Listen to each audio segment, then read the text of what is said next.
Ang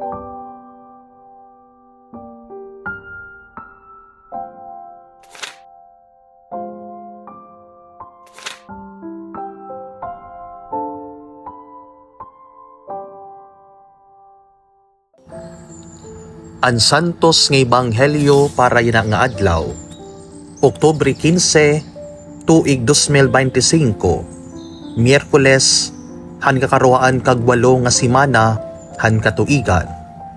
Og memoryal ni Santa Teresa nga taga Avila, birhen ug doktor hanaton singbahan.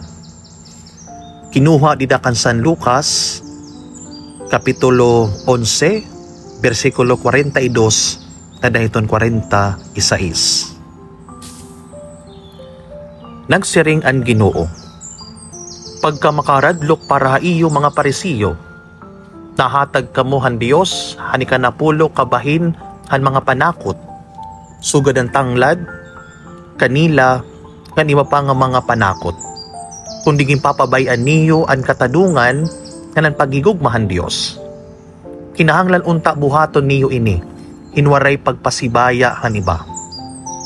Pagka makaradlok para iyo mga Pariseo, karuyag niyo ang linain nga mga lingkuranan han mga sinagoga, kanan paghatag ha iyo hin katalahuran han mga tawo didto ha mga tabuan.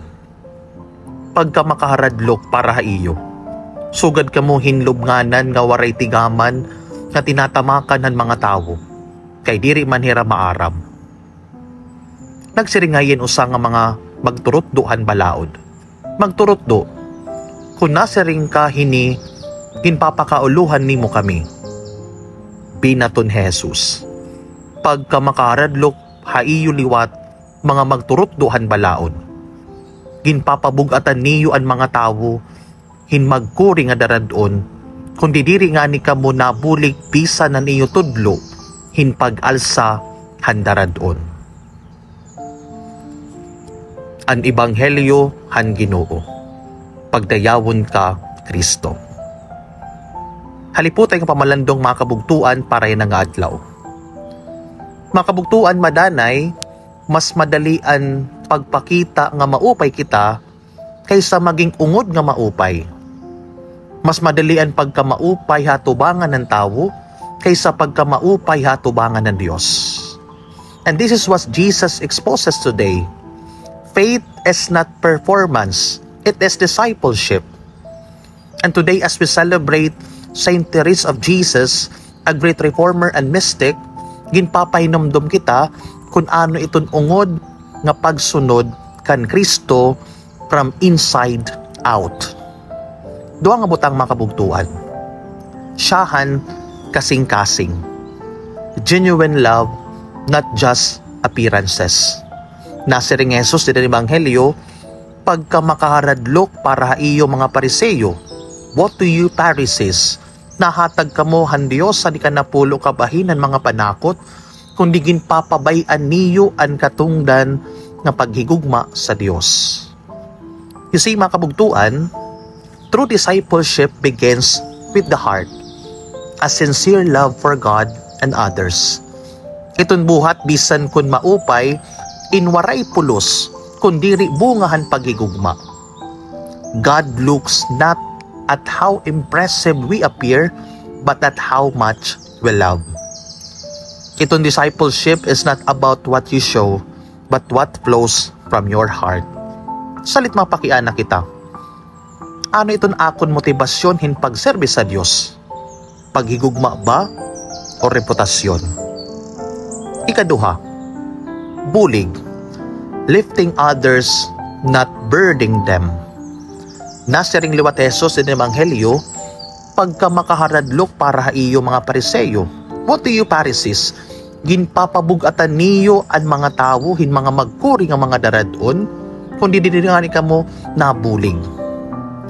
Kasi mga kabugtuan, iton ungod nga sumurunod kan Kristo is not someone who makes faith heavier, but lighter. Not someone who judges from afar, but walks with others. To follow Jesus means pagbulig, to build up, to accompany, to lift burdens, diri para maging pabigat sa iba. Real discipleship do not point fingers, they offer hands. Salitagin mapakyan na kita mga kabugtuan, nakakapabulig pa ba ako hinpagdarahan krus hanako ning kasitawo? Or nakakadugang laak haera para bumugat an era krus? Mga kabugtuan, nginin aton kasing-kasing konektado hiton pagigugma sa Dios, iton aton mga buhat will naturally help others. Iton ungod nga sumunod kan Kristo, natikang diditon aton interior conversion to concrete actions. Sugad ang kinabuhi ni Santa Teresa nga taga Avila, kundiin dintugutan niya ang Dios nga mabag-oan niya kasing-kasing, which led her to help renew the church through the Carmelite reform. Salita niya moto kinabuhi simple lang na ring Santa Teresa, Dios solo basta. God alone is enough. She inspired us to be disciples who pray deeply and love actively. Dios solo basta. God alone is enough. Amen.